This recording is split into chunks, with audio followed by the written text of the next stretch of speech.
Hello friends, welcome back. I am going to do a tutorial today on abstract flowers using gouache. I got a lot of attention on some of my acrylic abstract flowers and I had a friend ask me, can you do this in gouache? And I thought, yeah, why not? So here we are, and we're going to kind of just do this quickly. It's a really short tutorial and really easy to follow.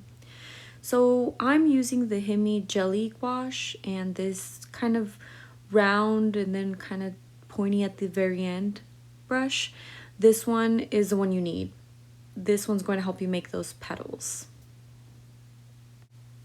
So as said before, this is a really simple tutorial. You're just going to need 4 colors. You're going to need a dark pink for this tutorial, and feel free to use maybe a red or maybe a deeper orange. We just need a dark version of a color. Then we'll use a lighter version of that color by mixing white in it. We'll use white to kind of just highlight those petals and green for the stems and the leaves that we're going to work on. Before you get started on your flower, I want you to walk in with an open mind to this tutorial, right?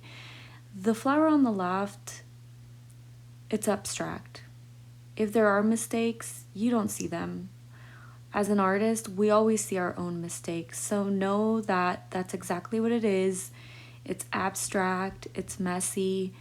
Whoever's looking at the flower, they see a flower. They don't see your mistakes. They're going to see colors, and it's going to be pleasing to the eye no matter what.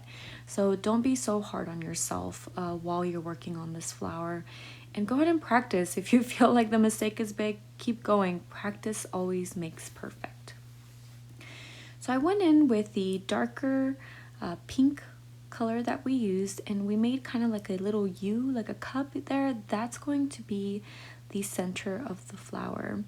My color here came out a little watery. It should have been more opaque, but no problem. That's the center, and we're actually going to paint petals right over it.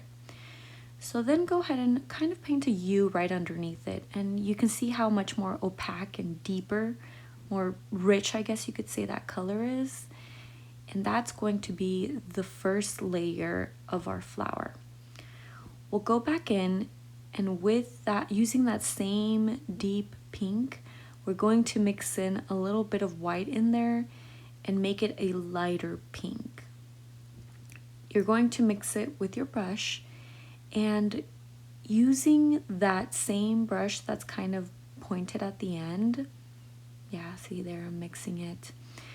Just so you know, guys, I was originally talking in this video, and once again, I did a voiceover because I stopped talking. I kind of run out of things to say because I'm so focused, and I want to make sure that you guys are kind of, seeing everything that I do properly. So going back to the tutorial, here I'm just kind of filling in what would be the back petals, the ones that you don't really see, and it doesn't matter, just go ahead and fill them in. When you go in and do those petals, I go in and I press really hard starting at the top, and then I just lighten up there at the end, just very swiftly. And you repeat that same motion at the bottom. You're going to want to cover that deeper color, but not too much. We still want to see some of those deep base tones because that's what gives the flower definition. Now that we have that second layer down, we're going to use that same pink, and we're going to mix a little bit of white in it. Not making it too bright just yet.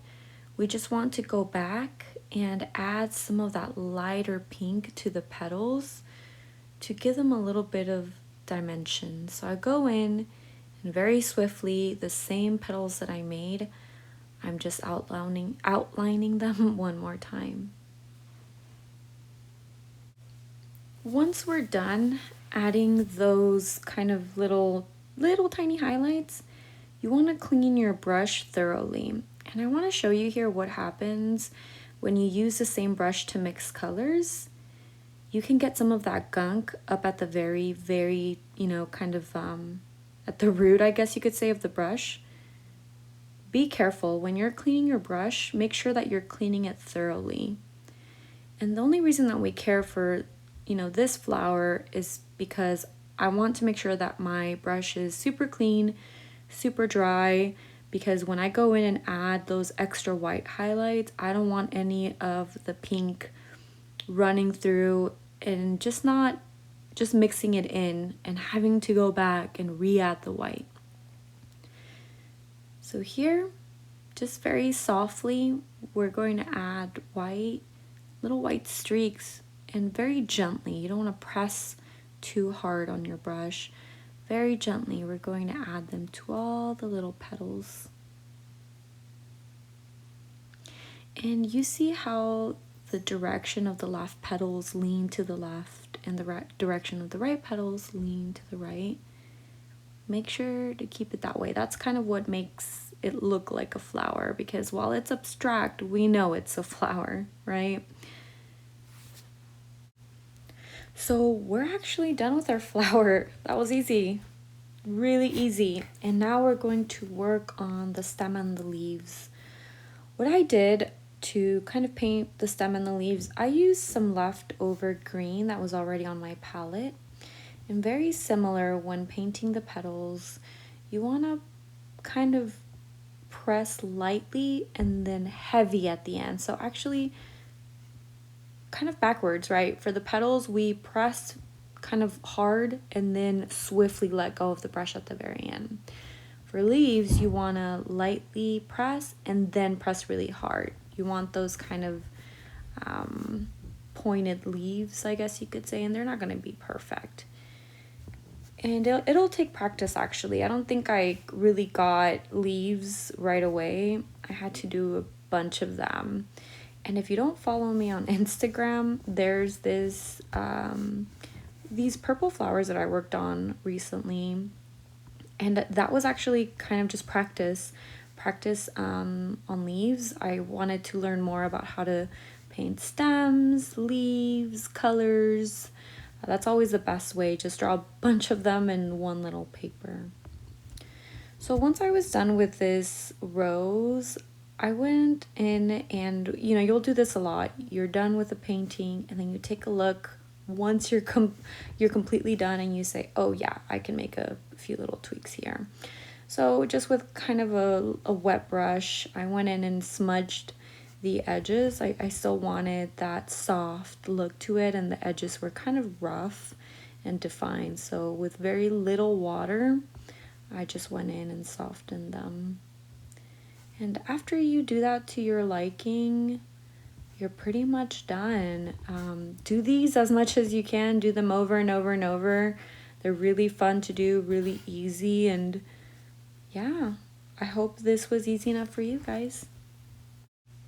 Again, thank you for visiting my page and watching this tutorial. I really hope that this was easy and enjoyable for you. Make sure to like and subscribe and follow me on Instagram. I love seeing your work as well, so if you try this tutorial in gouache, definitely tag me and just let me know what worked for you, what didn't. I'm a beginner artist myself, and I still just absolutely love learning from others. Thanks again.